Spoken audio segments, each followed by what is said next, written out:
I understand a little bit of what a karma coach is. But if you could tell us in the lens of when somebody comes to you, Sure. what is it that they should expect from you? Because that I find a little bit unclear. So in a normal reading that I do, Alina, I just delve into people's energy. Now, we as humans, we are not linear, we are multidimensional. So you have your aura, you have your physical body, you have your mental and emotional body, how you perceive life, how you feel about situations and how you respond to the world around you. And then you have the spiritual body. So when a client comes to me, I tap into all their energy fields. So in the auric level, I see their spirit guides or someone who's passed away. And I tell them that, okay, this family member's around you. Then I tap into their physical body. So with just their name, I will actually pinpoint what are the physical ailments they already have or will have so that they can take care of. Then I do predictions for the next 2 years about their physical body in terms of every time their health is going to be low, I just download that information. Then I talk about their karmic lessons. Karmic lessons are the mental and emotional behavior changes you need to make so that you can enjoy a better quality of life. And then I come to the soul's karmic journey. So, what the soul has chosen for the next 2 years, what you need to do, where you need to invest your energies, where you shouldn't invest your energies. Because in the materialistic world or the third dimensional world or the 3D world that we live in, Alina, there are two aspects. One is time and one is material world, which is your business, your money, and your relationships. Now, relationships are broken down into family relationships, love relationships, and social relationships. So I do a detailed prediction for health, career, finance, when you should make investments, their family, their love life, their marriage, their social cycle, their spiritual cycle, and their emotional cycle. So that's what I do in a very general reading. Okay. One question that comes to my mind is that you are able to do this because of the practice that you've had for so long, or does it come naturally to you? And how do you do it? Like if somebody is sitting in front of you, how can you tell what their life is or has been?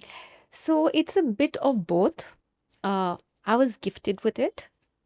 And I also learned a lot on the way. So I went through very early training. In my third eye was opened, and I was initiated into my psychic powers through my guru.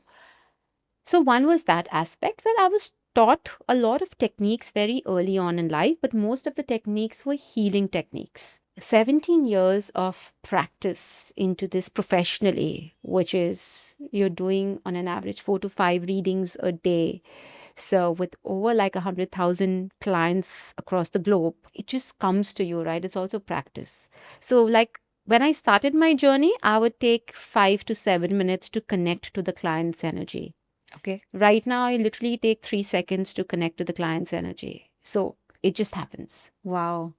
Very interesting. If you are able to predict Mhm. what somebody is going to be able to do or have, or illnesses and ailments, etc., how would that be changeable? You're saying that you can change the future by looking at somebody and saying this is what they should do and what they shouldn't. So there's a slight difference between changing something. Now, karma, if something is karmic, that cannot be changed, but it can be altered with awareness and consciousness. Okay. Okay. That's one aspect of it. Now, the second aspect of it is something may not be karmic, but they could be unconsciously doing something that could lead to an ailment or a negative situation in the future. Does that make sense? So, you know, have people coming to me saying, I'm going through repeated patterns in my personal relationships. Why am I attracting unavailable partners? And so many times it shows up that because you are doing something unconsciously, because of which you are attracting, commitment phobic partners or unavailable partners. It's not karma that, oh, you have to go through a series of broken relationships and attract, emotionally unavailable partners. So I identify what is karmic, what is non-karmic. Non-karmic, you can very well tweak immediately. Okay. What is karmic? You have to go through it. But when you're aware, you become a lot more conscious about it. So you can reduce the intensity of the pain and suffering. How do you know if something is a karmic lesson? So that's where I come into the play. So when I call myself a karma coach or when I read people's karmas, I'm able to tell people that is this a part of your karma? This is not a part of your karma. So in a layman's language, say you jump from the sixth floor and you have a fracture. Now that fracture is not karmic. Okay. It could be because of your choice of free will, right? Hmm. Do you know what I mean? Hmm. So, unfortunately, people blame every suffering on karma. When people are making money, when people are successful, when people are traveling internationally, when people have the money to spend on luxuries and, they meet the right partner, that time they don't give karma any credit. All the credit goes to them. But the minute there's suffering, the minute there's a downfall, karma is to be blamed for everything. Why?